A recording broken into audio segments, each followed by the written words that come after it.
नमस्कार विद्यार्थी मित्रों, कक्षा 5 विषय हिंदी।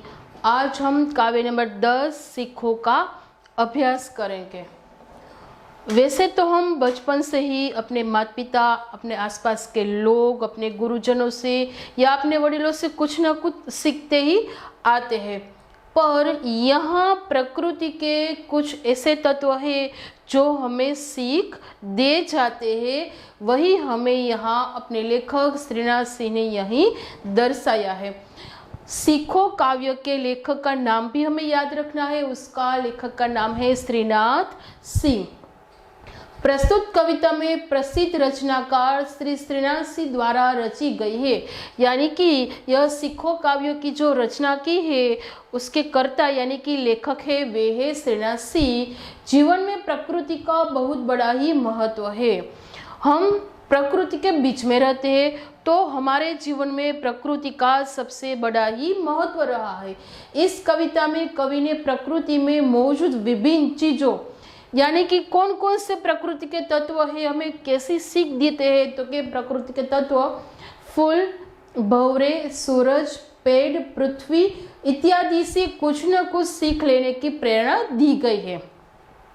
तो यानी कि फूल એટલે કે फूल, भंवरे यानी कि भमरा, सूरजનું सूरज, पेड़નું पेड़, પૃથ્વીનું પૃથ્વી ઇત્યાદિ એટલે કે વગેરે પાસેથી આપણે કાંઈ ને કાંઈ શીખવા મળે છે અને એ પ્રેરણા અહીં આપણને આપવામાં આવેલી છે। એટલે કે ફૂલ હોય, પછી ભમરા હોય, પછી ઝાડ હોય, વેલી હોય, દૂધ હોય કે ગમે પ્રકૃતિના તત્વો હોય તો એની પાસેથી કઈ રીતની પ્રેરણા મળે છે એ આપણે અહીં શીખવાનું છે।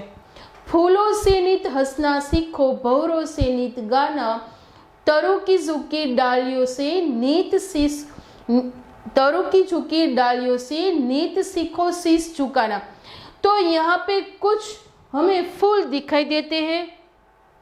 जब फूल कली के रूप में होती है तब वह बंद होती है, पर जब वे पूर्ण रूप से खिल जाती है इस तरह तो ऐसा लगता है कि जैसे वे फूल हंस रहा हो। यानी कि हमें फूलों से कौन सी सीख मिलती है? हंसने की सीख मिलती है, यानी कि हमें सदैव हंसते रहना चाहिए और हंसते हंसते हमें प्रत्येक परिस्थिति का सामना करना चाहिए। भंवरों से नित गाना, अब फूल पर जब भंवरे मंडराते रहते हैं तब वह अपना गुंजनगु गीत है वे गाते रहते हैं। એટલે भंवरों से हमें नित गाते रहने की यानी कि हमेशा गाते रहने की सीख मिलती है। तो फूलों से कौन सी सीख मिली है? हमें सदैव हंसते रहने की और भंवरों से हमें हमेशा गाते रहने की। तरु की झुकी डालियों से नित सीखो शीश झुकाना। तरु यानी कि पेड़ એટલે કે વૃક્ષ। હવે વૃક્ષની ઝૂકી ડાળિયા એટલે કે ડાળી નમેલી હોય। આ ચિત્રમાં આપણને જોવા મળે છે કે ઝાડ છે એની ડાળીઓ નમેલી છે। તો એની પાસેથી આપણે શું શીખવા મળે છે? હંમેશની માટે શીશ એટલે કે મસ્તક ઝુકાવીને રાખવું। શીશ झुकाना यह मुहावरा है जिसका अर्थ होता है विनम्र होना। तो यहाँ पे हमें कौन सी संज्ञाएं देखने को मिलती है? तो कि फूल, भंवरा और तरु ये संज्ञा है। और हमें क्रियाएं कौन सी मिलती है? तो कि गाना और झुकाना, क्योंकि अभ्यास के बाद स्वाध्याय का सबसे अंतिम प्रश्न है उसमें यह हमें लिखना है। अब आगे का पैराग्राफ।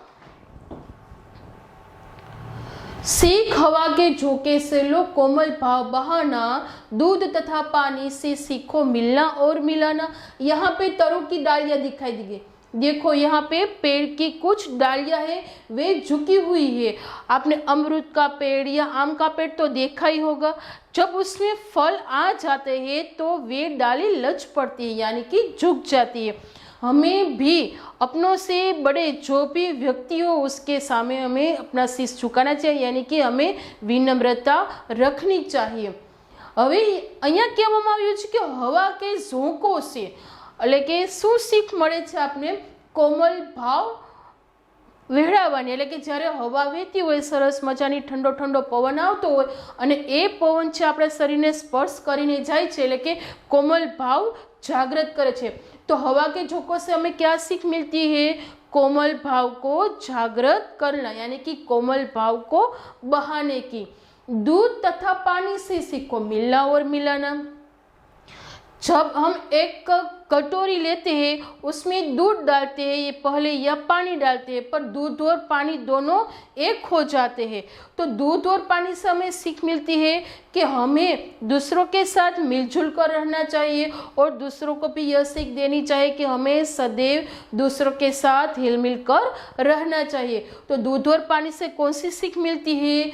मिलना और मिलाने की, और हवा के झोंकों से कोमल भाव बहाने की।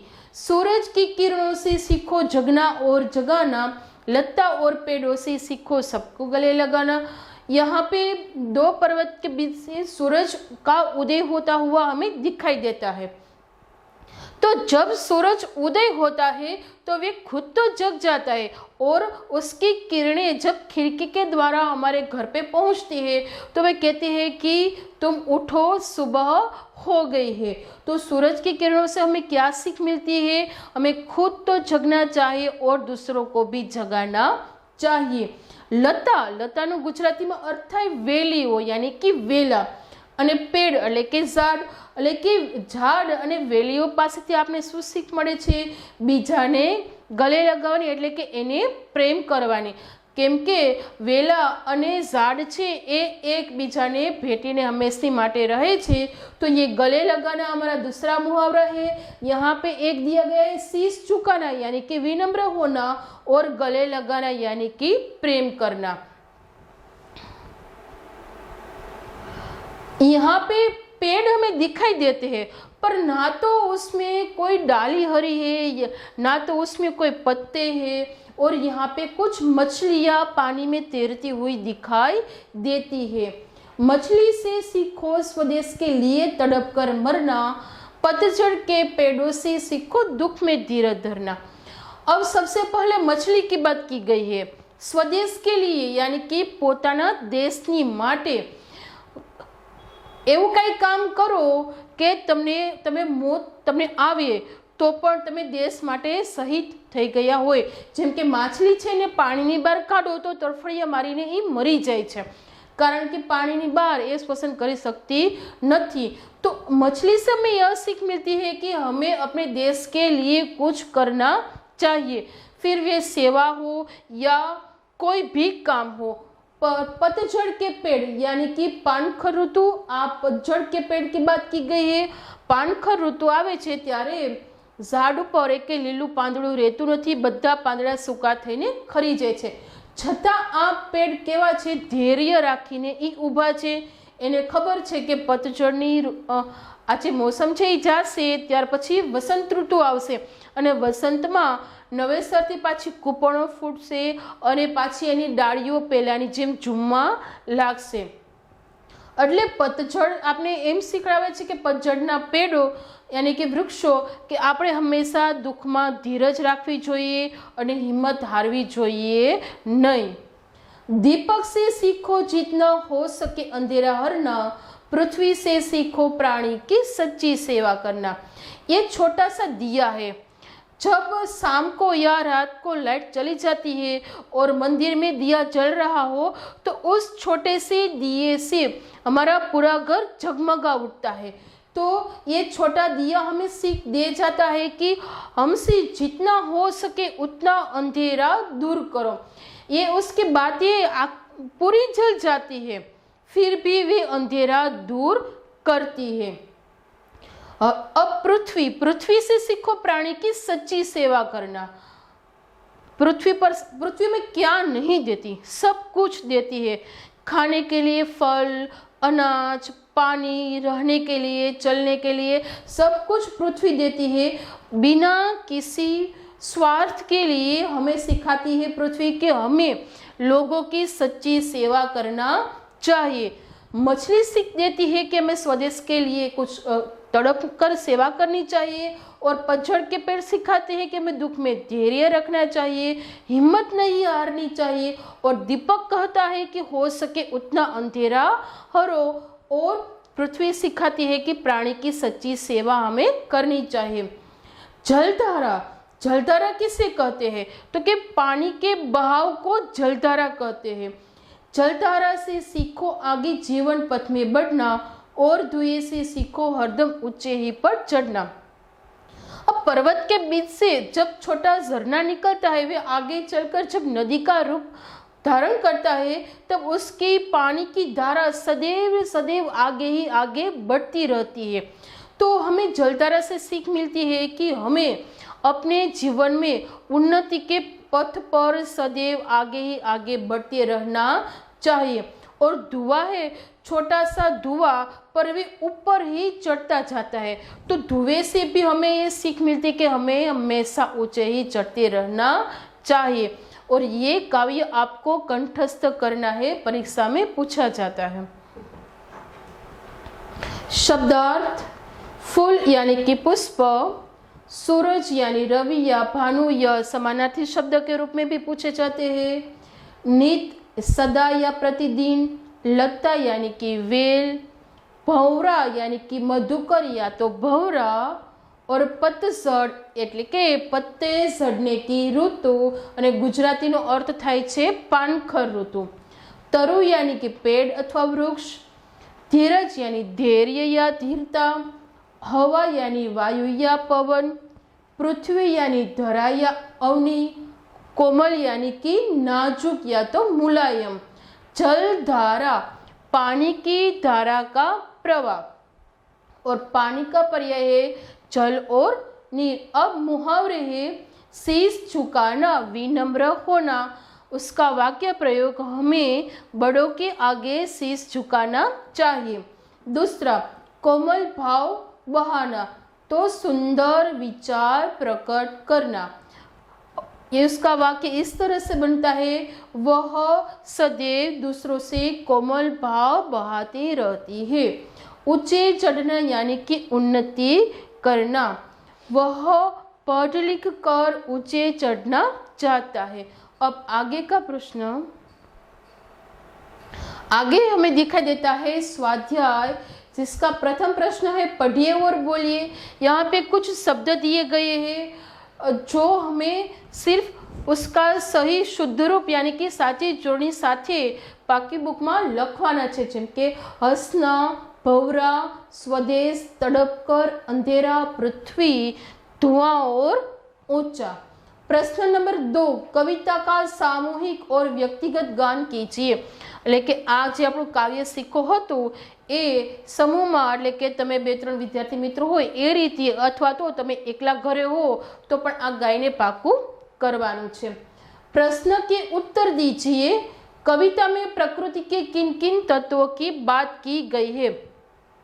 तो हमने फूलों से लेकर पतझड़ के पेड़ तक और धुआं तक जो देखा है वे कौन कौन से शब्द है, तो उसका हमें यहाँ पे उत्तर लिखना है। कविता में प्रकृति के तत्व फूल, पेड़, भंवरा, नदी, दीपक जैसे तत्व की बात की गई है। स्वयं देखे हुए प्रकृति के अन्य चीजों के नाम लिखिए। तो अहींया एवुं कहेवामां आवे छे के आ काव्यमां न होय एना सिवायना जो प्रकृतिना तत्व तमे लोकोए जोया होय तो लखवानुं छे, जेम के पशु पक्षी, समुद्र, पहाड़, मिट्टी आदि ऐसे नाम लिखने हैं। यहाँ किससे क्या सीख मिलती है?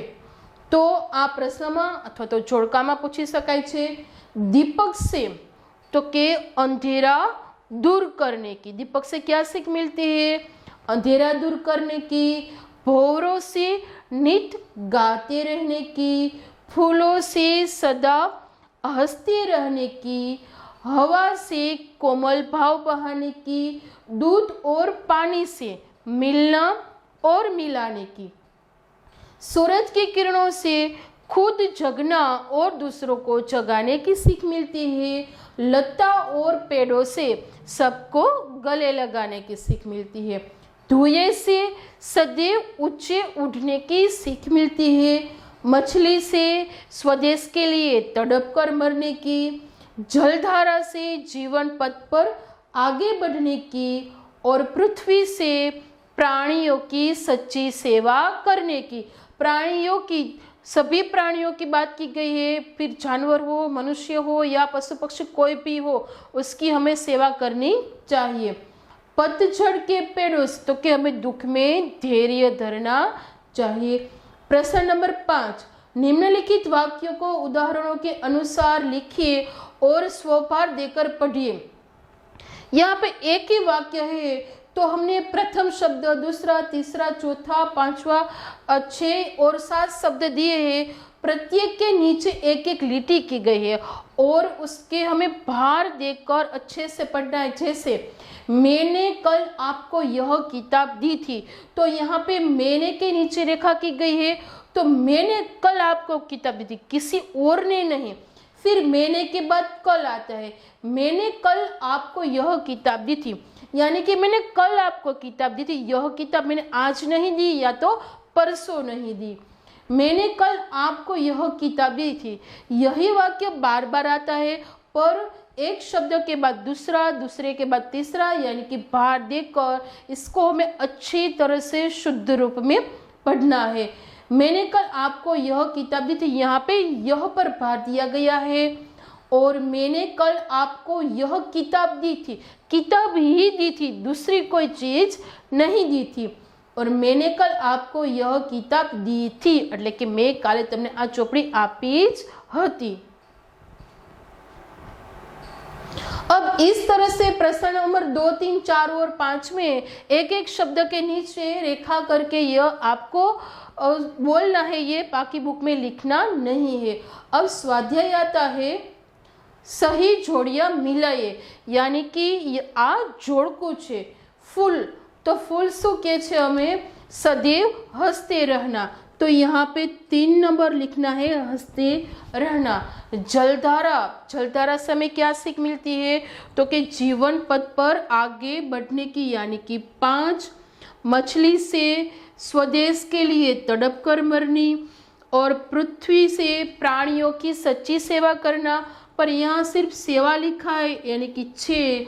और धुआं से उन्नति करने की, हमें यहाँ पे फूल लिखने के बाद यहाँ पे पूर्ण ऐसे लिखना है, हंसते रहना, जलधारा से जीवन पथ में आगे बढ़ना, मछली से स्वदेश के लिए तड़प कर मरना, और पृथ्वी से सेवा करना, और धुआं से उन्नति करना। अब प्रश्न नंबर 2 है, निम्नलिखित प्रश्नों के उत्तर लिखिए। यहाँ पे प्रश्न जवाब दिए गए, दुख में हमें क्या करना चाहिए। उत्तर है, दुख में हमें हिम्मत नहीं हारनी चाहिए, दुख में हमें धीरज धरना चाहिए। दूसरा, सूरज की किरणों से हमें क्या सीख मिलती है।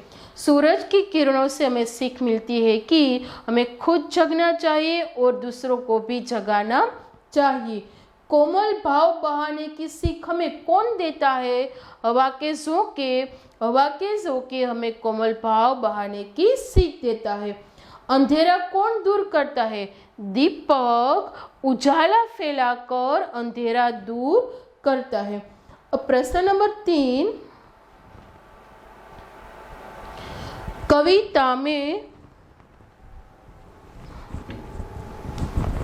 कविता में से निम्नलिखित भावार्थ वाली पंक्तियां ढूंढकर लिखिए। यानी कि हमें यहाँ ये उसका भावार्थ दिया गया है, काव्य पंक्ति नहीं दी गई है, पर यह भावार्थ को अच्छी तरह से समझकर कौन सी काव्य पंक्ति है वे हमें सामने यानी कि उत्तर में लिखनी है। सुख हो या दुख हो, हमें हमेशा हंसते रहना चाहिए। काव्य में हमें सीखा था हंसते रहने की सीख कौन देता है, तो कि फूल। तो हमें यहाँ पे लिखना है, फूलों से सदैव हंसते रहने की सीख मिलती है। किससे? फूलों से। हमें हर एक प्राणी की सेवा करनी चाहिए। प्राणी की सेवा करना कौन सिखाता है, तो उत्तर है, पृथ्वी से सीखो प्राणी की सच्ची सेवा करना। हमें सदैव प्रगति करनी है। प्रगति करनी है यानी कि हमें आगे बढ़ना है। तो आगे बढ़ने की सीख कौन देता है? धुएं।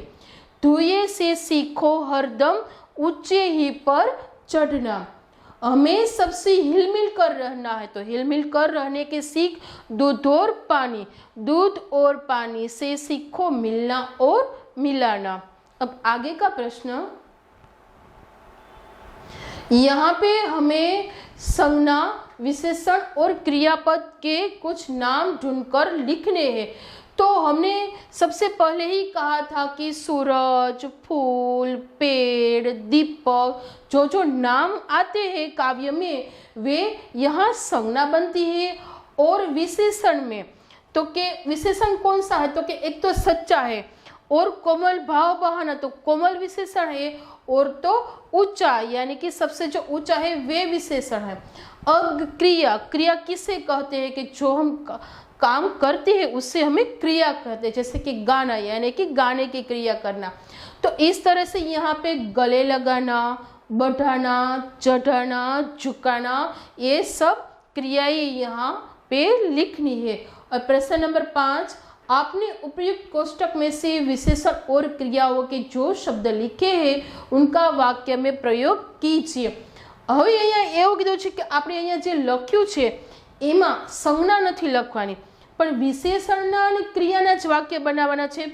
જેમ કે સચ્ચા, તો કે વહ સચ્ચા, वे सच बोलता है, अथवा तो वह सच्चा बालक है। और हमें कोमल देखा था, तो फूल की पंखुड़ियाँ कोमल होती है। ऊंचा, तो हिमालय ऊंचा पर्वत है। और जो क्रियाएं हमने ढूंढी थी उस पर से गाना, वे अच्छा गाना गाता है। इस तरह से हमें यहाँ पे वाक्य बनाने हैं। तो पाठ यहाँ पे पूर्ण होता है।